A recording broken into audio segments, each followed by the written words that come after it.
Hello everyone. Question number 8 में बोल रहा है which of the following compound is non resolvable या फिर मीजो। तो सबसे पहले मीजो क्या होता है। तो अगर किसी भी कंपाउंड में देखें तो एक से ज़्यादा कैरल सेंटर होना चाहिए, more than one chiral centre, और उसके अंदर सिमेट्री एलिमेंट होने चाहिए। प्लेन ऑफ सिमेट्री हो या फिर सेंटर ऑफ सिमेट्री या फिर बोथ। समझे, प्लेन ऑफ सिमेट्री या फिर सेंटर ऑफ सिमेट्री, एटलीस्ट कोई एक सिमेट्री एलिमेंट आ जाता है तो कंपाउंड मीजो हो जाता है। मीजो का मतलब कंपाउंड ऑप्टिकली इनएक्टिव हो जाएगा, ऑप्टिकली इनएक्टिव। देखो उसमें कैरल सेंटर तो होगा, कैरल सेंटर होगा, लेकिन फिर भी कंपाउंड जो होगा कैरल सेंटर होने के बावजूद भी ऑप्टिकली इनएक्टिव होगा। तो कैसे हो जाता है एक बार थोड़ा समझ लेते हैं। जैसे मान लो हमने एक कंपाउंड लिया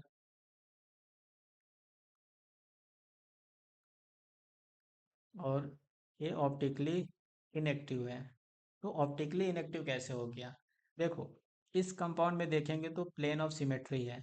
हम अगर इसमें प्लेन बनाए तो यहाँ से देखो, यहाँ से प्लेन इमेजिन कर सकते हैं, ऐसा एक ऐसा प्लेन इमेजिन कर सकते हैं।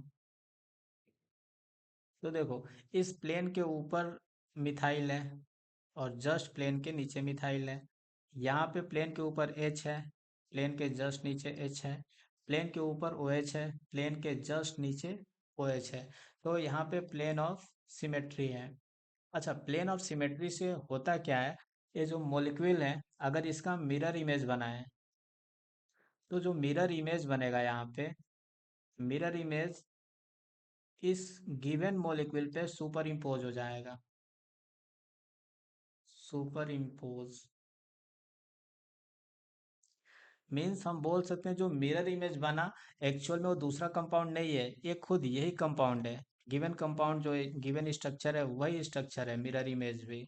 मीन्स एक ही अपने को मॉलिक्यूल मिल रहा है यहाँ पे, एक ही मॉलिक्यूल मिल रहा है यहाँ पे।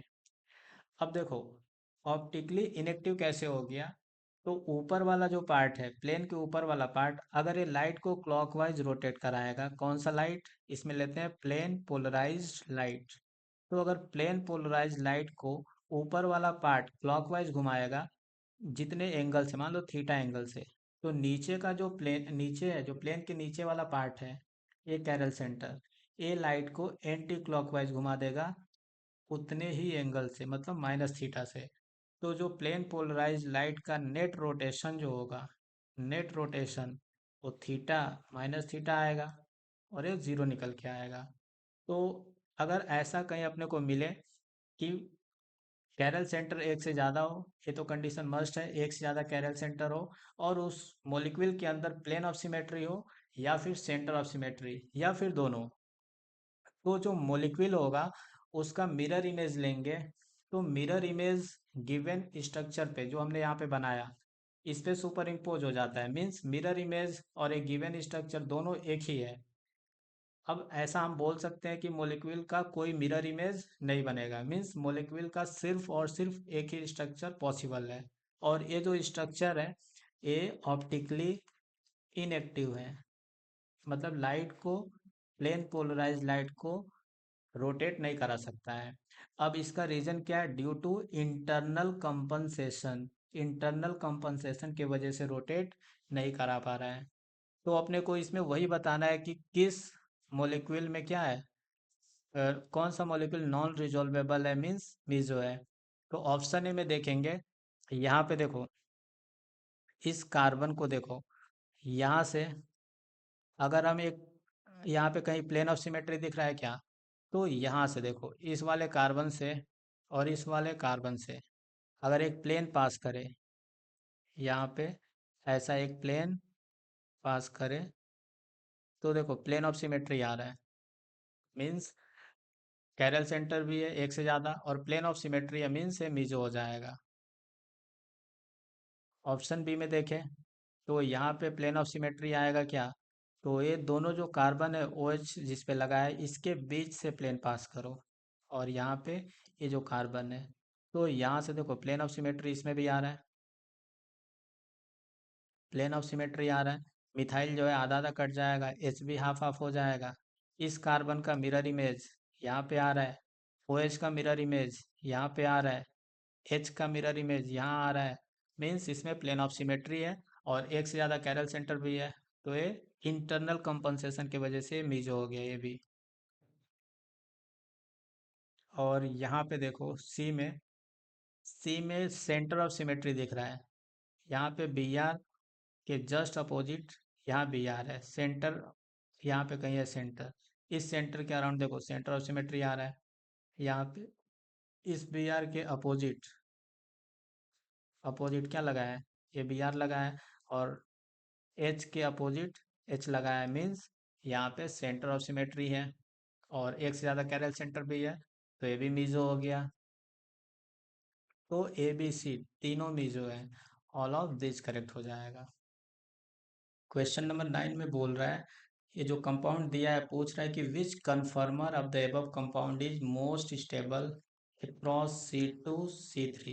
C2 C3 के अक्रॉस कौन सा कन्फर्मर मोस्ट स्टेबल है। तो अगर इसमें देखा जाए तो मान लो फ्रंट कार्बन को हम C2 बोल रहे हैं, तो C2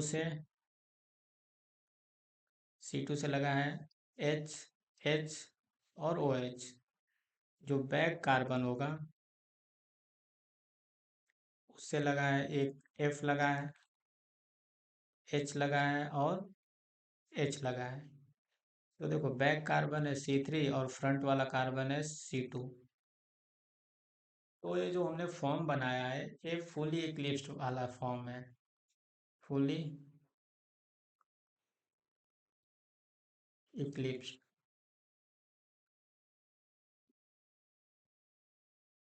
और स्टेबिलिटी की बात करें तो इन जनरल क्या होता है, स्टैगर्ड फॉर्म मोस्ट स्टेबल होता है, लेकिन कभी कभी गॉच भी ज़्यादा स्टेबल हो जाता है। तो कैसे पता चलेगा कब स्टैगर्ड स्टेबल है और कब गॉच फॉर्म। तो सबसे पहले यहाँ देखो, अगर मान लो कोई अपना इस टाइप का एग्जांपल दिया है, यहाँ पे मान लो CH3 लगा है और यहाँ पे इन जनरल कोई एटम मान लो ए लगा है। तो अगर इफ ए जो है स्मॉलर साइज में है, smaller small size and more electronegative, more electronegative, तो ऐसा होने से देखो ए पे क्या आएगा, डेल नेगेटिव चार्ज आएगा और यहाँ पे डेल पॉजिटिव, यहाँ पर भी डेल पॉजिटिव, यहाँ पर भी डेल पॉजिटिव। तो यहाँ पे देखो CH3 पे क्या आएगा, पार्शियल पॉजिटिव चार्ज आएगा और ए पे पार्शियल नेगेटिव।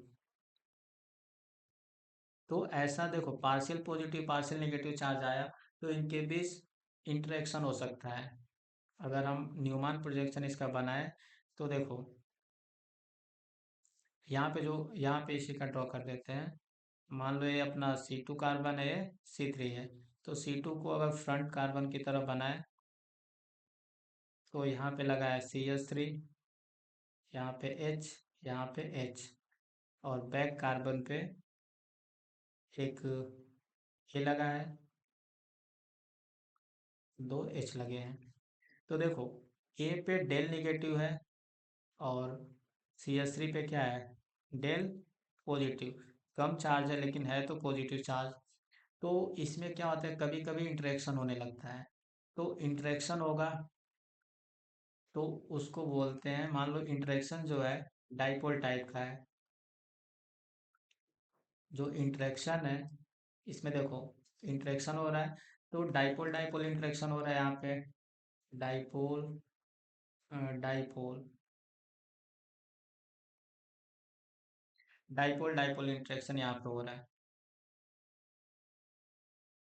और देखो अगर यहाँ पे जैसे मान लो CH3 की जगह पे क्या रहता, कोई ऐसा ग्रुप रहता जिसके पास लोन पेयर हो और यहाँ पे मतलब एच बॉन्डिंग भी हो सकता है, इसमें जो इंटरेक्शन है कुल मिला के एच बॉन्डिंग वाला हो, तो एच बॉन्डिंग भी हो सकता है। अब देखो, यहाँ पे इंटरेक्शन या तो डाइपोल डाइपोल के वजह से हो सकता है या फिर एच बॉन्डिंग के वजह से हो सकता है। और दूसरा इसमें लगता है steric repulsion. Steric repulsion.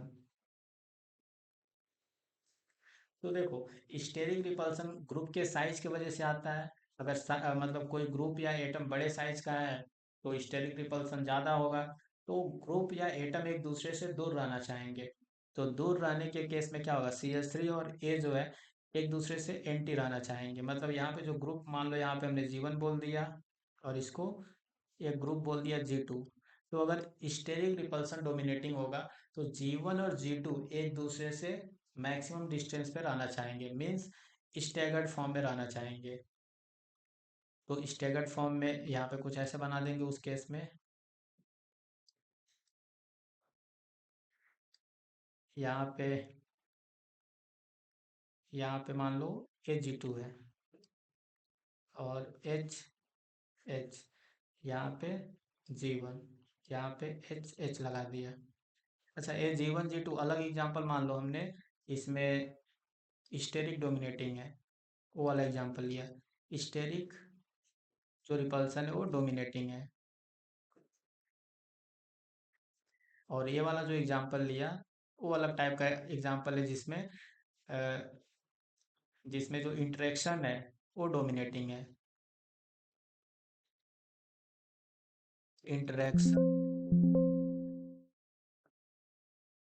Interaction is dominating. Interaction is dominating. तो देखो, जब इंटरेक्शन डोमिनेटिंग होगा तो गॉज फॉर्म में रहना चाहेगा, ये गॉज फॉर्म है। और जब स्टेरिक डोमिनेटिंग होगा तो स्टैगर्ड फॉर्म में रहना चाहेगा। अब अपने को बस ये समझ लेना है कि कब इंटरेक्शन डोमिनेटिंग होगा और कब स्टेरिक। जब इंटरेक्शन डोमिनेटिंग होगा तो गॉच मोस्ट स्टेबल हो जाएगा, और स्टेरिक डोमिनेटिंग होगा तो स्टैगर्ड मोस्ट स्टेबल हो जाएगा।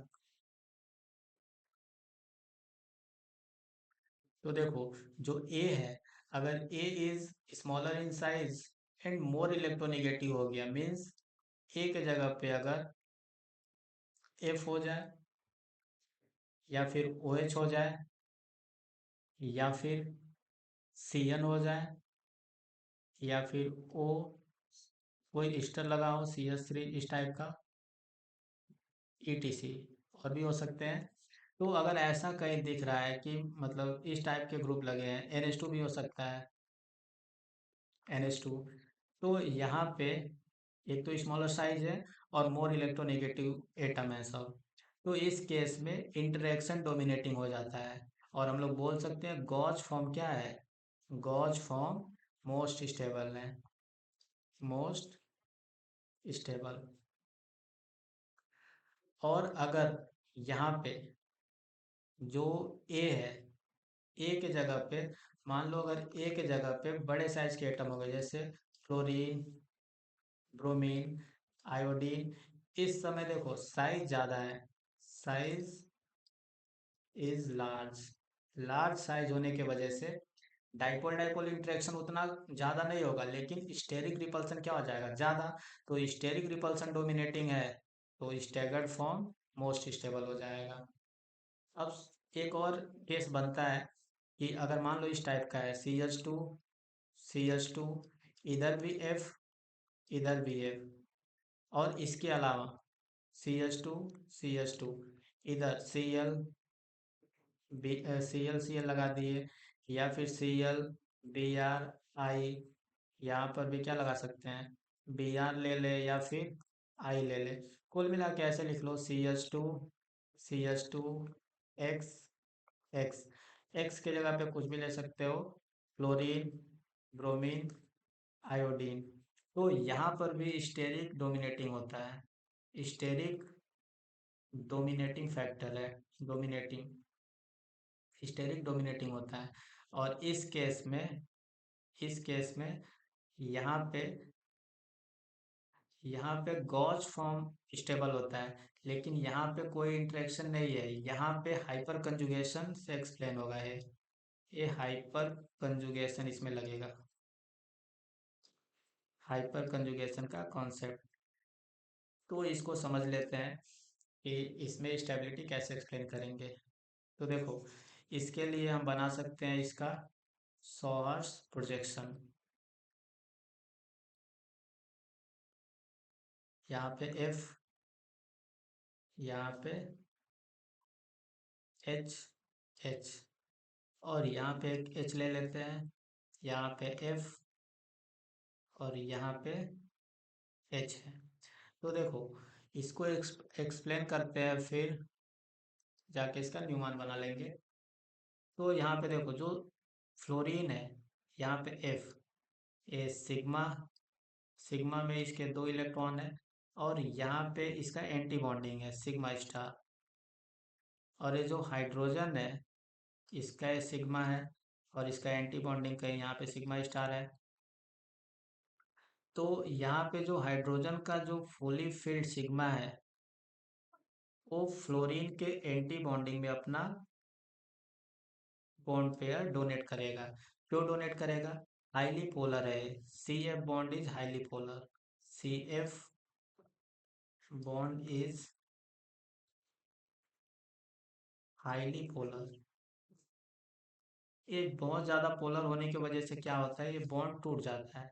हाइपर कंजुगेशन में हम लोग क्या पढ़े थे, ये बहुत ज़्यादा पोलर बॉन्ड होने की वजह से ये टूट जाएगा। तो यहाँ पे प्लस चार्ज आ गया, यहाँ पे एफ माइनस। अच्छा, प्लस चार्ज आने से प्लेनर हो जाएगा, यहाँ पे वैकेंट ऑर्बिटल आ गया, और ये प्लेनर है, यहाँ पे एच, और यहाँ पे एफ। तो जैसे इसके पास वैकेंट ऑर्बिटल हुआ, ये वाला एच प्लस बन जाएगा, और यहाँ पे जो बॉन्ड पेयर के जो इलेक्ट्रॉन दो थे, वो इधर डोनेट हो जाएंगे, जो 2 इलेक्ट्रॉन थे। तो यहाँ पे देखो, इस टाइप का इंटरेक्शन हो रहा है, सिग्मा से सिग्मा स्टार की ओर हाइपर कंजुगेशन हो रहा है, हाइपर कंजुगेशन। तो देखो, हाईली पोलर होने के, सी एफ बॉन्ड क्या है, हाईली पोलर होने की वजह से ब्रेक होता रहता है, और जो हाइड्रोजन का जो ये सिग्मा बॉन्ड है, वो इसमें डोनेट होगा। तो यहाँ पे हाइपर कंजुगेशन चलता रहता है। इसी के वजह से यहाँ पे देखो, इस टाइप का जो फॉर्म बन रहा है वो स्टेबल है। अगर फ्लोरीन फ्लोरीन अपोजिट कर देते, एंटी कर देते, जैसे एफ, एफ और एफ को अपोजिट कर देते हैं यहाँ पे, तो देखो, यहाँ पे एफ एफ अपोजिट होने की वजह से ये हाईली पोलर है, तो ये तो एफ माइनस बनाएगा, और यहाँ पे वैकेंट ऑर्बिटल आएगा। लेकिन फ्लोरीन जो है एफ प्लस नहीं बनाएगा, ये समझ गए, फ्लोरीन एफ प्लस नहीं बनाएगा। अगर एफ प्लस बनाएगा तब ना यहाँ पे लोन पेयर, जो बॉन्ड पेयर है, लोन पेयर के रूप में आएगा, और फिर बैक डोनेशन करेगा यहाँ पे। तो एफ पे प्लस पॉसिबल ही नहीं है, इसीलिए कभी एंटी नहीं रहेंगे, समझ गए। मतलब स्टैगर्ड फॉर्म इसका नहीं बनेगा, इसका इक्लिप्स फॉर्म ही मोस्ट स्टेबल होता है, ये वाला फॉर्म। और इस फॉर्म को ही क्या बोलेंगे, इक्लिप्स फॉर्म, क्योंकि देखो एफ और एफ के बीच डाइहेड्रल एंगल कितना है, 60 डिग्री। अगर इसको हम लोग ड्रॉ करना चाहें तो न्यूमन में ड्रॉ कर सकते हैं। यहाँ पे देखो, एच, एच, और ये एफ हो गया, और बैक कार्बन पे इधर से हम देख रहे हैं, इधर से, इस साइड से, तो बैक बैक कार्बन पे यहाँ पे एच लगा है, यहाँ पे है एफ, और यहाँ पे है एच। तो यहाँ पे देखो, जो ग्रुप लगे हैं यहाँ पे, बड़े साइज के हाइड्रोजन से बड़े साइज वाले जो ग्रुप हैं, इनके बीच का एंगल क्या है, 60 डिग्री। तो इसको बोलते हैं गॉस फॉर्म, गॉस कन्फर्मर। तो देखो, गॉस के केस में क्या हो रहा है, इस केस में जो दोनों ओर फ्लोरीन लगे हैं, तो गॉस मोस्ट स्टेबल है, एंटी फॉर्म मतलब स्टैगर्ड फॉर्म नहीं। अब यहाँ पे देखो, अगर फ्लोरीन के जगह पे कुछ और लेते, फ्लोरीन, ब्रोमीन, आयोडीन, तो उस केस में स्टेरिक रिपल्सन डोमिनेटिंग हो जाता, और स्टेरिक रिपल्सन डोमिनेटिंग होने से स्टैगर्ड फॉर्म मतलब एंटी वाला जिसमें आप अपोजिट होंगे वो फॉर्म स्टेबल हो जाता है। तो इतना इंफॉर्मेशन अगर है अपने पास तो कोई भी क्वेश्चन सॉल्व कर सकते हैं। यहाँ पे जो क्वेश्चन दिया है देखो, यहाँ पे फ्लोरीन है और यहाँ पे OH है, तो इसके बीच तो H बॉन्डिंग हो सकता है। H बॉन्डिंग होने के लिए गॉस फॉर्म का होना जरूरी है। मीन्स ऑप्शन सी करेक्ट है, Gauss form is most stable. Thank you.